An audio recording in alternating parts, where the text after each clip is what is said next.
Salon वाली services घर पर कैसे हासिल करें? कम पैसों में आपको बेहतरीन रिजल्ट्स मिलेंगे। शादी सीजन पाकिस्तान में ऑफिशियली स्टार्ट हो चुका है। शादी सीजन के इस पार्ट में आप सबका वेलकम। शादी सीजन स्टार्ट होता है तो सब लोग पार्लर की तरफ रुख करते हैं। ये एक गाइड वीडियो होने वाली है जिसमें मैं आपको बताऊंगी कि आपने कौन सी सर्विसेज पार्लर से लेनी है और कौन सी नहीं, कब लेनी चाहिए, कौन सा टाइम परफेक्ट है और कौन सी सर्विसेज आप खुद घर पर भी ले सकती हैं। तो वीडियो की तरफ बढ़ते हैं। तो हम अपने फेस पर तो पूरी तवज्जो देते हैं लेकिन हाथों और पैरों को भूल जाते हैं। तो आज की वीडियो हम मैनी और पेडिक्योर से ही स्टार्ट करेंगे। चाहे आप ब्राइड हों या ना हों, आपने अपने हाथों और पैरों का ख्याल रखना है। मैनी पेडी सर्विसेज सैलून से भी मिलती हैं लेकिन बहुत एक्सपेंसिव होती हैं और कुछ लोग अफोर्ड नहीं कर सकते। तो अगर कोई कर सकता है अफोर्ड तो ये बहुत अच्छी बात है। लेकिन हम मैनी पेडी घर पर भी कर सकते हैं तो हम घर पर ही करेंगे। तो मैनीक्योर स्टार्ट करने के लिए आपने एक बोल में गर्म पानी ले लेना है और पेडिक्योर भी आप सेम मैनीक्योर के तरीके से ही करेंगी। जैसे मैं आपको मैनीक्योर करना सिखा रही हूँ वैसे ही आपने पेडिक्योर को करना है। तो गर्म पानी हमने बोल में ले लिया है और गर्म पानी ऐड करने के बाद आप इसमें मीडियम वाटर डालेंगी ताकि ये नॉर्मल हो जाए और बहुत तेज़ गर्म भी ना हो और ठंडा भी ना हो। अब क्योंकि पानी नीम गर्म हो चुका है तो आपने इसमें 1 खाने का चम्मच नमक डालना है और यहाँ पे मैं पिंक सॉल्ट ऐड कर रही हूँ, आप वाइट वाला भी ऐड कर सकते हैं। थोड़ा-सा बेकिंग सोडा डालना है और 1 खाने का चम्मच विनेगर यानी सिरका ऐड कर देना है आपने। आप विनेगर के साथ-साथ लेमन जूस भी ऐड कर सकते हैं और वो भी बहुत इफ़ेक्टिव रहेगा। तो आपने आधे लेमन के जूस को ऐड करना है और साथ में लेमन को भी ऐड कर देना है और अपने हैंड्स पे रब करने के लिए वो आपको काम आएगा। तो अच्छे से मैंने डिज़ोल्व कर लिया है इसको और इसके बाद आपने कोई भी फ़ेवरेट शैम्पू इसमें ऐड कर लेना है, तकरीबन 1 खाने का चम्मच ऐड करना है आपने और फिर उसको मिक्स कर लेना है। इतना मिक्स करना है कि वो अच्छे से लेदर बन जाए, अच्छे से झाग बन जाए। और शैम्पू से ऐसी झाग बन चुकी है और अब ये पानी रेडी हो चुका है, इसमें आप अपने हैंड्स को और फीट को डिप कर सकती हैं।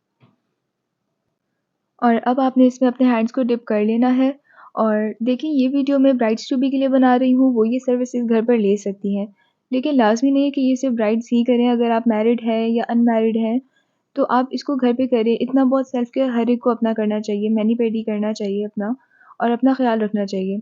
काफ़ी मैरिड वुमेन होती हैं, उन्हें टाइम ही नहीं मिलता सेल्फ केयर करने का। तो आप लोगों ने अपनी सेल्फ केयर करनी है, दिन में थोड़ा टाइम अपने आप के लिए निकालना है, सेल्फ केयर के लिए थोड़ा टाइम निकालना है, खुद को टाइम देना है। और अगर आप ब्राइड बनने वाली हैं और आपको समझ नहीं आ रहा कि कौन-सा काम करें, कौन-सा नहीं करें, बहुत टेंशन होती है, बहुत सारे काम होते हैं, समझ नहीं आता कौन-सी सर्विसेज़ पार्लर से लेनी चाहिए और कौन-सी नहीं लेनी चाहिए। तो इस वीडियो में मैं आपको डिटेल बताऊँगी, डिटेल गाइड दूँगी कि आपने क्या पार्लर से लेनी है, कौन-सी सर्विसेज़ पार्लर से लेनी है और कौन-सी आप घर पे आसानी से अवेल कर सकती हैं। तो देखिए जो सर्विसेज़ हम घर पर कर सकते हैं, उसके लिए हम बाहर पे क्यों करें? कुछ सर्विसेज़ हैं जो आपको पार्लर से मस्ट लेनी है, वो आप घर पे नहीं कर सकती और जो आप घर पे कर सकती हैं, उसे आप घर पे ही करेंगी। तो मैनीक्योर के लिए हमने हाथ को 10 से 15 मिनट तक डिप किया है, अच्छे से आपने रब कर लेना है ताकि एक्स्ट्रा मैल वगैरह जो भी हो वो निकल जाए और हाथ साफ-सुथरे हो जाएँ। तो पेडिक्योर भी आपने सेम ऐसे ही करना है, अपने फीट को पानी में 10 मिनट तक डिप रखना है। तो जब आप ल्यूकवार्म वाटर में अपने हाथों को और पैरों को 10 से 15 मिनट तक डिप रखेंगी तो आप देखेंगी कि वैसे ही आपके हाथ कितने अच्छे और साफ-सुथरे हो जाते हैं। तो अब हाथों को मैंने डिप कर लिया है, 10 से 15 मिनट हो चुके हैं, तो इसके बाद वाला स्टेप क्या होगा? ज़ाहिर-सी बात है इसके बाद वाला स्टेप स्क्रबिंग है और स्क्रबिंग कैसे करेंगे? स्क्रब के लिए आपको बाहर से कोई स्क्रब नहीं लेना, स्क्रब हम डीआईवाई घर पर ही बनाएँगे। ऑब्वियसली आपने मेरे चैनल पे बहुत सारी डीआईवाई रेमेडीज़ देखी हैं, तो स्क्रब भी तो हम डीआईवाई ही करेंगे ना। तो स्क्रब बनाने के लिए मैंने एक बोल लिया है और इसमें मैं ऐड कर रही हूँ कॉफ़ी। कॉफ़ी थोड़ी-सी आपने ऐड कर देनी है। जितनी क्वांटिटी में आप स्क्रब बना रहे हैं, उतनी क्वांटिटी में आपने सारे इंग्रीडिएंट्स को ले लेना है।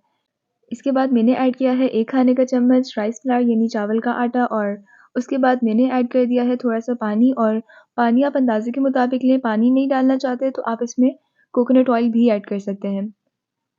सब इंग्रीडिएंट्स को अच्छे से मिक्स कर लेना है और ये बहुत बेहतरीन स्क्रब बन जाएगा और जैसा मैंने पहले कहा था कि जो चीज़ें हम घर पे बना सकते हैं, तो उसके लिए हम बाहर क्यों पे करें? तो मुझे नहीं याद कि मैंने कभी भी स्क्रब बाहर से लिया हो, शायद 1 दफ़ा या 2 दफ़ा लिया होगा। लेकिन स्क्रब मैं ज़्यादातर घर का ही प्रेफ़र करती हूँ। हाँ, फेस के लिए आपको अलग से स्क्रब चाहिए होता है। आप हैंड्स एंड फीट वाला स्क्रब फेस पे यूज़ नहीं कर सकती क्योंकि फेस की स्किन बहुत सेंसिटिव होती है और इस स्क्रब में बहुत ही थिक पार्टिकल्स होते हैं। तो ये स्क्रब सिर्फ़ और सिर्फ़ हैंड्स एंड फीट के लिए ही है और फेस के लिए आप कोई बाहर से स्क्रब ले सकती हैं। तो अब आता है सबका फ़ेवरेट पार्ट जो कि है स्क्रबिंग। तो जब आप हैंड्स एंड फीट को डिप रखते हैं ल्यूक वार्म वाटर में तकरीबन 15 से 20 मिनट तक, तो आपकी स्किन बहुत ही सॉफ्ट हो जाती है और इज़ीली स्क्रब हो जाएगी।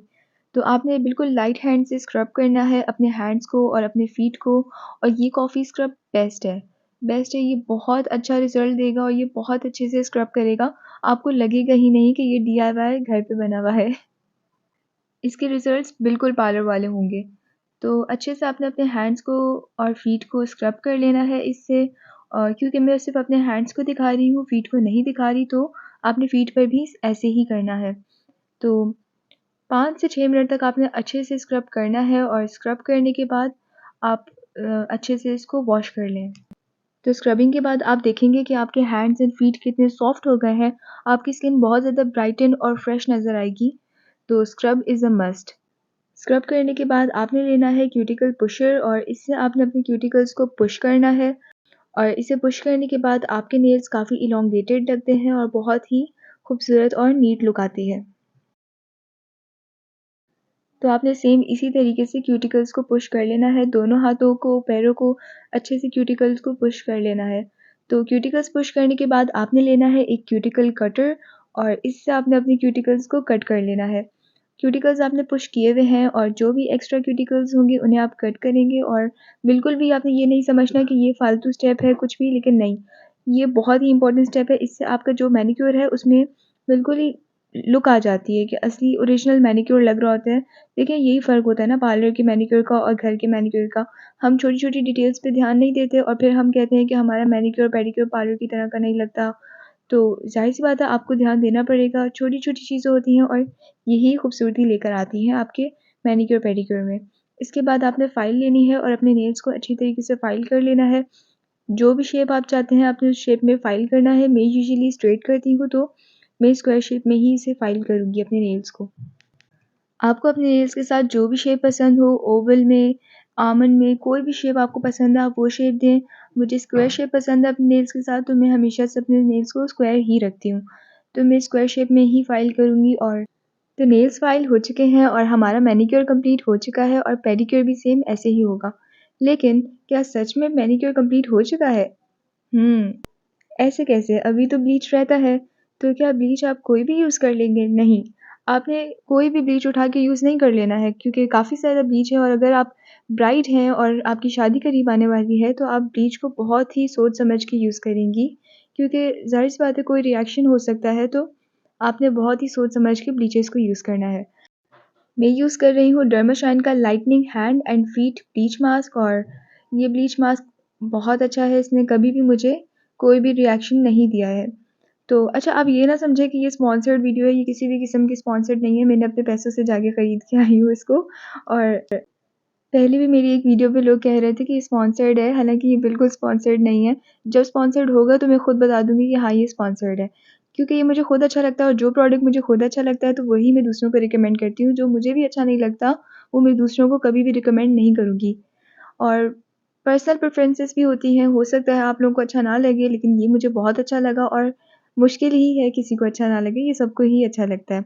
तो ब्लीच अच्छे से मैंने अप्लाई कर लिया है, ड्राई होने के बाद आपने इसको वॉश कर लेना है और ड्राई करना है 10 से 15 मिनट तक ये ड्राई हो जाएगा और फिर आपको मैं इसके रिज़ल्ट्स दिखाऊँगी। तो ब्लीच जब मैंने वॉश किया है तो मेरे हैंड्स इतने सॉफ्ट और सिल्की हो गए हैं, बहुत स्मूथ हो गए हैं। तो आप खुद अप्लाई करेंगी तो आपको पता चल जाएगा कि मैं सच ही कह रही हूँ। तो ब्लीच अप्लाई हो चुका है और मैनी-पेडी यहाँ पे हमारा कंप्लीट हो जाएगा। मैनी-पेडी कंप्लीट हो चुका है और इसके बाद हम सब सोचते हैं वैक्सिंग का। तो वैक्सिंग आपने कैसे करनी है? वैक्सिंग यूजुअली मैं तो यही कहूँगी कि आप पार्लर से करें तो बेहतर है, लेकिन अगर आप घर पे करना चाहते हैं तो आपके पास काफ़ी ऑप्शंस होते हैं और कुछ लोग बीन्स वैक्स प्रेफ़र करते हैं, काफ़ी टाइप की वैक्सेस होती हैं। लेकिन मैं आपको प्रेफ़र करूँगी कि आप रीगा की वैक्स यूज़ करें अगर आप घर पर करते हैं।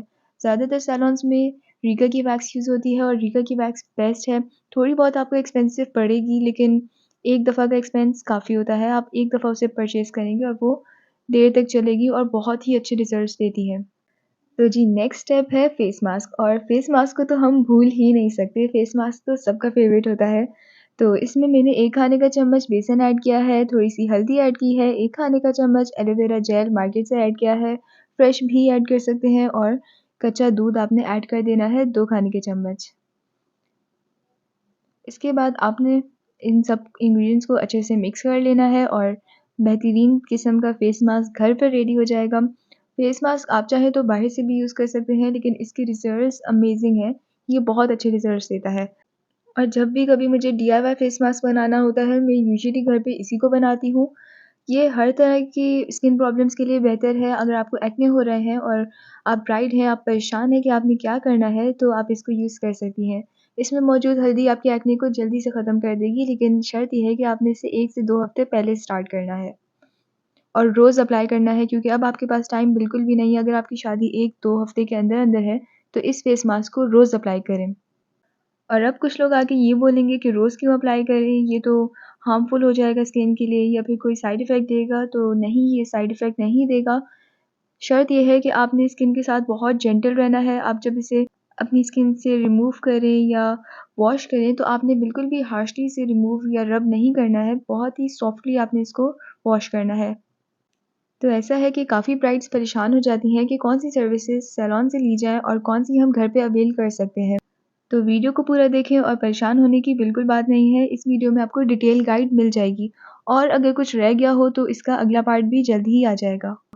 तो फेशियल आपने पार्लर से ही करवाना है और कुछ लोग समझते हैं कि फेशियल हम घर पे कर सकते हैं, तो नहीं, डीआईवाई फेशियल आप जितना भी कर लें उसका वो रिज़ल्ट नहीं आएगा जो पार्लर वाले फेशियल का आता है। तो पार्लर से फेशियल आपने 4 से 5 दिन पहले करवाना है। काफ़ी लोग ऐसा समझते हैं कि 1 दिन पहले फेशियल करवाने से बहुत अच्छा ग्लो आता है, बहुत अच्छा रूप आएगा, तो ऐसी कोई बात नहीं है। आपने 4 से 5 दिन पहले फेशियल करवाना है और 1 दिन पहले आपने फेशियल नहीं करवाना, क्योंकि अगर कोई रिएक्शन भी होगा ना तो 4 से 5 दिन में आपके पास टाइम होगा अपनी स्किन को बेहतर करने के लिए। तो 1 दिन पहले आप बिल्कुल भी नहीं कर सकते कुछ भी। तो फेशियल आपने पार्लर से ही करवाना है, घर पे डीआईवाई आप जितना भी कर लें वो ग्लो नहीं आता जो पार्लर वाला होता है। तो उसके बाद जो सेकंड स्टेप है वो है वैक्सिंग। और वैक्सिंग भी आपने पार्लर से ही करवानी है और ये आपने 3 से 4 दिन पहले करवानी है। वैक्सिंग आपसे घर पे वैसे भी उतनी अच्छी नहीं होगी जितनी पार्लर वाली कर लेंगी क्योंकि वो एक्सपर्ट्स होती हैं और ये उन्हीं का काम है, उन्हें करने दें। तो वैक्सिंग आपने पार्लर से करवानी है 3 दिन पहले, 1 दिन पहले नहीं करवानी क्योंकि ऐसा है कि आप हेना वगैरह लगाते हैं, मेहंदी लगाते हैं तो 1 दिन पहले कोई इरिटेशन भी होती है वैक्सिंग से, तो आपने 1 दिन पहले बिल्कुल भी नहीं करवानी। थर्ड स्टेप है केराटिन ट्रीटमेंट। अच्छा, काफ़ी लोग ये समझते हैं कि शादी से पहले केराटिन ट्रीटमेंट लाज़मी होना चाहिए, तो ब्राइड को केराटिन ट्रीटमेंट करवाना लाज़मी है, तो ये आपने नहीं करना है। पार्लर से आपने नहीं करना, ये आपने होम रेमेडीज़ ही फ़ॉलो करनी है। अब कुछ लोग बोलेंगे कि क्यों होम रेमेडीज़ क्यों करनी है? घर पे तो वो रिज़ल्ट नहीं आता। हाँ, नहीं आता घर पे वो वाला रिज़ल्ट जो पार्लर से आता है, क्योंकि पार्लर में इतने हार्श केमिकल्स यूज़ किए जाते हैं कि आपके बाल बाद में ख़राब होंगे ही होंगे। अगर आप 1 दिन के लिए केराटिन ट्रीटमेंट करवा भी लेते हैं, तो बाद में आपके बाल इतने ज़्यादा ख़राब हो जाएँगे कि बस। तो मैं आपको यही रिकमेंड करूँगी कि केराटिन ट्रीटमेंट आपने घर से ही करना है। फोर्थ स्टेप है मैनी-पेडी और मैनी-पेडी क्या आप पार्लर से बिल्कुल भी नहीं करेंगी, मैनी-पेडी आप घर पर ही करेंगी। देखिए, जैसा मैंने आपको पहले कहा था कि जो सर्विसेज़ हम घर पर अवेल कर सकते हैं, तो वो हम सैलून से क्यों करें?